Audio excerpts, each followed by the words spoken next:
وقل رب زدني علما. Faedah ilmu. Untuk menopang semangat kita dalam menuntut ilmu, kita lihat bagaimana para ulama kita ketika memulai untuk menuntut ilmu. Tatkala dalam menuntut ilmu, yang harus kita perhatikan dari mana kita memulai ilmu itu.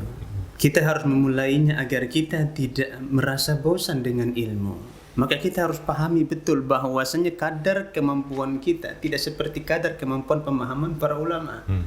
Sehingga kita harus memulai dari kitab-kitab kecil dulu.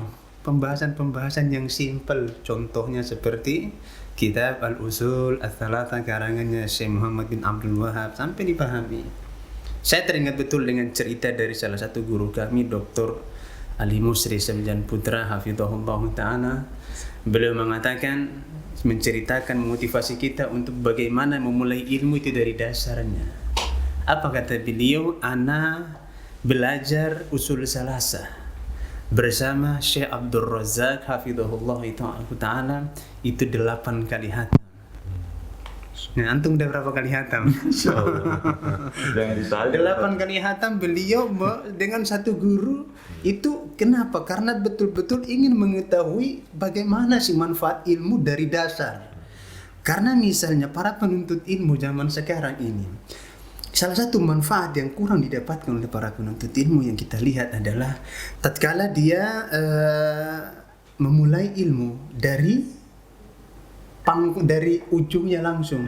Dia pengen mengetahui bagaimana bermuamalah yang bagus, bagaimana terhindar dari lain sebagainya, tanpa dia memperhatikan apa yang harus dia lakukan dari dasar. Ya, saya berikan contoh yang sangat penting. Ini salah satu cara untuk memotivasi kita menuntut ilmu adalah tatkala kita kurang memahami apa yang dinamakan dengan al-khauf, rasa takut kepada Allah Subhanahu wa taala.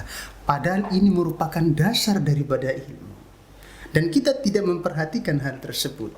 Padahal ini merupakan salah satu penopang yang dapat meningkatkan rasa semangat kita untuk menuntut ilmu. Orang yang betul-betul takut kepada Allah tatkala dia belajar usul ats-tsalatsa, dia akan termotivasi terus. Dan dia akan berusaha semaksimal mungkin untuk menjaga dan memelihara ilmu yang telah dia pelajari. Oleh karenanya, mulailah dari dasar-dasar ilmu. Jangan nanti yang besar-besar atau buru-buru terkena. Karena kita lihat fenomena zaman sekarang para penuntut ilmu, subhanallah, mungkin termasuk saya pribadi juga, ya, kita terlalu mengejar yang tren-tren dulu. Yang tren kita kejar, yang akhirnya kolon tren kita tidak belajar. Padahal ini merupakan satu yang salah. Mulai dari yang kecil dulu, baru naik terusnya.